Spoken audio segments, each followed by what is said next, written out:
بسم اللہ الرحمن الرحیم۔ السلام علیکم۔ اسلامک سٹوریز پروڈکشن کی طرف سے آپ سب کو خوش آمدید۔ امید کرتی ہوں کہ آپ سب خیریت سے ہوں گے۔ قارون حضرت موسیٰ علیہ السلام کے چچا یزہر کا بیٹا تھا۔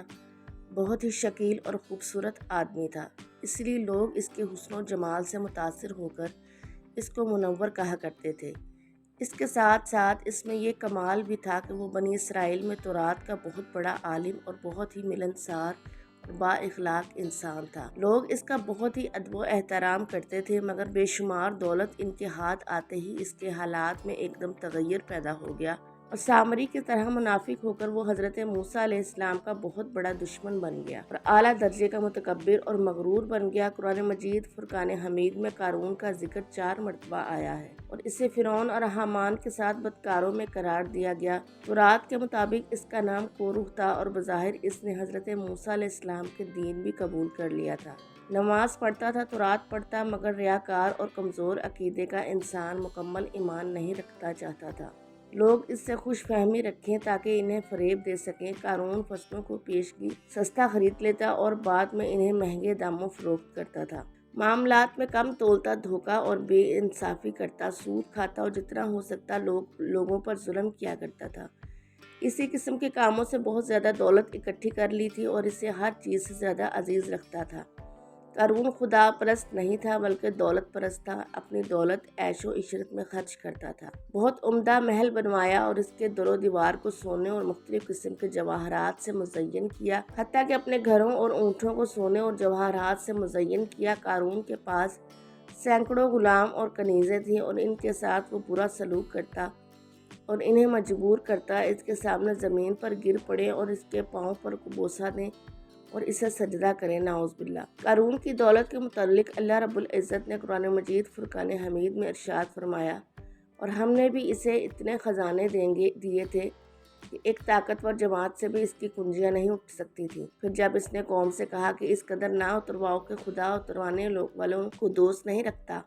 کچھ روایات میں ہے کہ قارون کے پاس اتنی دولت تھی کہ اس کے خزانوں کی کنجیاں 70 اونٹ اٹھاتے تھے۔ بعض عقل مند مومن قارون کو نصیحت کرتے اور کہتے کہ اے قارون، یہ تمام باغ اور ثروت کس لیے، یہ سب دولت اور مال کس لیے ذخیرہ کر رہا ہے؟ کیوں لوگوں پر اتنے ظلم ڈھاتے ہو؟ خدا کو کیا جواب دو گے؟ لوگوں کا حق کیوں پامال کرتے ہو؟ غریبوں اور ناداروں کی کیوں مدد نہیں کرتے؟ نیک کاموں میں کیوں قدم نہیں بڑھاتے؟ قارون غرور و تکبر میں جواب دیتا کہ کسی کو ان باتوں کا حق نہیں پہنچتا، میں اپنی دولت خرچ کرتا ہوں۔ مومن اسے باز کر اور کہتے کہ اتنی بڑی دولت حلال سے اکٹھی نہیں ہو سکتی۔ اگر تو نے ناانصافی نہ کی ہوتی، تو سود نہ کھایا ہوتا، تو اتنا بڑا سرمایہ نہ رکھتا، بلکہ تو بھی دوسروں کی طرح ہوتا اور ان سے کوئی خاص فرق نہ رکھتا۔ قارون جواب میں کہتا، نہیں، میں دوسروں کی طرح نہیں، میں چالاک اور محنتی ہوں، میں نے کام کیا ہے، دولت مند ہوں، اور دوسرے بھی جائیں کام کریں، زحمت اٹھائیں تاکہ وہ بھی دولت مند ہو جائیں۔ میں کس لیے غریبوں کی مدد کروں؟ مگر مومن اس کی رہنمائی کے لیے پھر بھی کہتے کہ تم لوگوں کے حقوق ادا نہیں کرتے جب ہی اتنے دولت مند ہو۔ اگر تم مزدوروں کا حق ادا کرتے تو اتنے ثروت مند نہ ہوتے، اتنے فقیر اور خالی ہاتھ نہ ہوتے۔ اب بھی اگر چاہتے ہو کہ تمہارے ساتھ ہو جائے تو تم سعادت مند اور عاقبت بخیر ہو جاؤ، تو اپنی دولت کو مخلوق خدا کے آسائش اور ترقی میں خرچ کرو۔ دولت کا انبار لگا لینا اچھا نہیں ہے۔ دولت کو ان راستوں میں کہ جیسے خدا پسند نہیں کرتا خرچ نہ کرو۔ مگر قارون مومن کا مذاق اڑاتا اور ان کی باتوں پر ہنستا۔ غرور اسے انہیں کہتا کہ بے فائدہ مجھے نصیحت نہ کرو، میں تم سے بہتر ہوں، اللہ پر زیادہ ایمان رکھتا ہوں، جاؤ اپنا کام کرو، اپنی فکر کرو۔ جب زکوٰۃ کا حکم نازل ہوا تو اس نے حضرت موسیٰ علیہ السلام کے روبرو عہد کیا کہ وہ اپنے تمام مال سے ہزاروں حصہ زکوٰۃ نکالے گا، مگر جب اس نے مال کا حساب لگایا تو ایک بڑی زکوٰۃ نکلی۔ یہ دیکھ کر اس پر ایک دم حرص و بخل کا بھوت سوار ہو گیا۔ وہ نہ صرف زکوٰۃ کا منکر ہو گیا بلکہ عام طور پر بنی اسرائیل کو بہکانے لگا کہ حضرت موسیٰ علیہ السلام اس بہانے تمہارے مال کو لے لینا چاہتے ہیں، یہاں تک کہ حضرت موسیٰ علیہ السلام سے لوگوں کو دور کرنے اور لوگوں کے دلوں میں ان کی نفرت ڈالنے کے لیے اپنی خبیث نے یہ گندی اور گھناؤنی چال چلی کہ ایک عورت کو بہت زیادہ مال و دولت دے کر آمادہ کر لیا کہ وہ آپ پر بدکاری کا الزام لگائے۔ چنانچہ عین اس وقت جب کہ حضرت موسیٰ علیہ السلام واعظ فرما رہے تھے، قارون نے آپ کو ٹوکا کہ فلاں عورت سے آپ نے بدکاری کی ہے، اور یہاں واز کرتے ہو۔ حضرت موسیٰ علیہ السلام نے فرمایا کہ اس عورت کو میرے سامنے لاؤ۔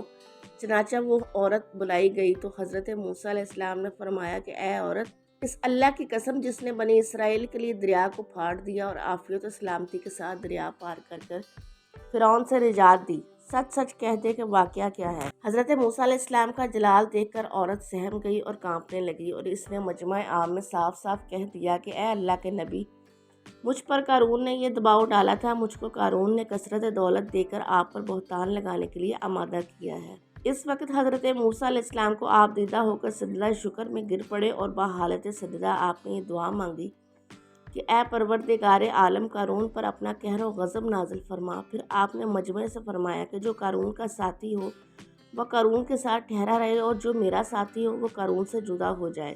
وہ دو خبیثوں کے سوا تمام بنی اسرائیل قارون سے الگ ہو گئے۔ پھر حضرت موسیٰ علیہ السلام نے زمین کو حکم دیا کہ اے زمین تو اس کو پکڑ لے۔ قارون ایک دم گھٹنوں تک زمین میں دھنس گیا۔ پھر آپ نے دوبارہ زمین سے پھر فرمایا کہ اے زمین اس کو پکڑ۔ تو کمر تک زمین میں دھنس گیا تو یہ دیکھ کر قارون نے رونے اور بلبلانے لگا اور قرابت و رشتہ داری کا واسطہ دینے لگا، مگر آپ نے کوئی التفات نہ فرمایا، یہاں تک کہ وہ بالکل زمین میں دھنس گیا اور غرق ہو گیا۔ اور منحوس آدمی جو قارون کے ساتھی ہوئے تھے لوگوں سے کہنے لگے کہ حضرت موسیٰ علیہ السلام نے قارون کو اس لیے دھنسایا دیا تاکہ قارون کے مکان اور اس کے خزانوں پر خود قبضہ کر لیں۔ آپ علیہ السلام نے اللہ رب العزت کے حکم سے دعا مانگی اور قارون کا مکان اور خزانہ بھی زمین میں دھنس جائے۔ قارون کا مکان اور خزانہ بھی، جو مکان میں سونے کا تھا، بے شمار خزانہ تھا، وہ سبھی اللہ کے حکم سے زمین میں دھنس گیا۔ میں امید کرتی ہوں کہ ویڈیو آپ کو سب کو پسند آئی ہوگی۔ ویڈیو پسند آ جائے تو لائک اور شیئر ضرور کر دیجیے گا، اور آنے والی ویڈیوز کے لیے ہمارے چینل کو سبسکرائب کر دیں اور ساتھ موجود بیل آئیکن کے بٹن کو ضرور دبا دیں تاکہ ہماری ہر آنے والی ویڈیو سب سے پہلے آپ تک پہنچے۔ اللہ تعالیٰ آپ کا حامی و ناصر ہو۔